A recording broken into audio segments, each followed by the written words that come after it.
So Auto Boys, for today magkakabit naman tayo ng lowering springs para sa Lancer EX. Ayan siya, Red Lancer EX. So first video natin to for Lancer EX, LNT springs installation.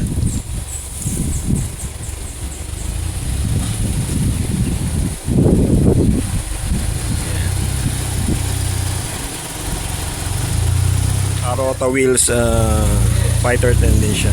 Check na lang natin yung size mamaya. Guys, is using 235/40 R18s Rota wheels, galing din sa partner nating shop, Celebrity Star Garage. Mga artista dyan, doon kayo bumili ng kasi Celebrity Star shop. Yung front niya halos 4, pero consider ko na lang na 3.5. Then yung rear, ayan o, sikip yung 3. Pero ako consider lang nating 3. So normal yan sa typical na Lancer EX. Ayan. Ito. Ba, naka-speed lab pala ito. Boss, mukhang nagkakarera ka ba? Speed lab badge eh. Naka 3 finger siya. Tagal na, 17 years na lang yung kotse na.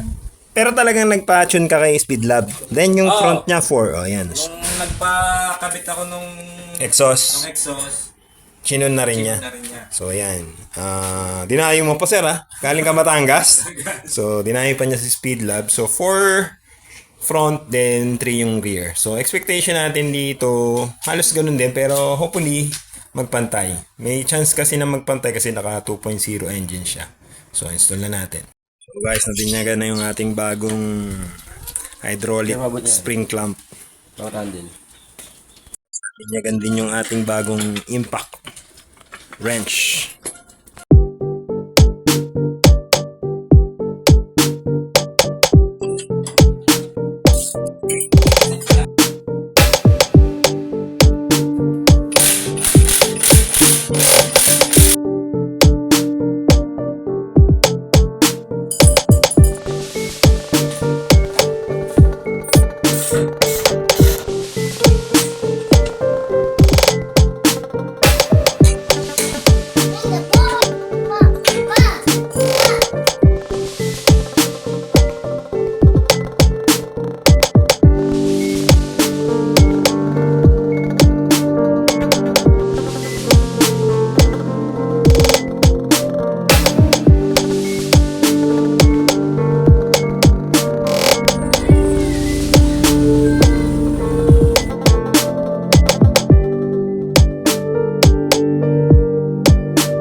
Ayan guys, after mag-road test, 2 fingers na lang. Yung dating 4, 2, then yung 3, 2 na rin. So ang ganda, di ba?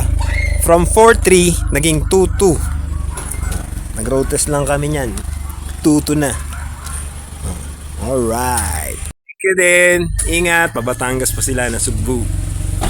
Boss, paglabas mo, di ba yan? Kakaliwa ka. Kanan, tas kanan, guardhouse. Diretso, kaliwa ka na. Diretso lang. Makikita mo naman yung bypass. Sige. Ingat. Salamat. Ang ganda ng naging tindig ni boss. From Tingala to Port Stance. From 4-3 naging 2-2. Yan ang LNT.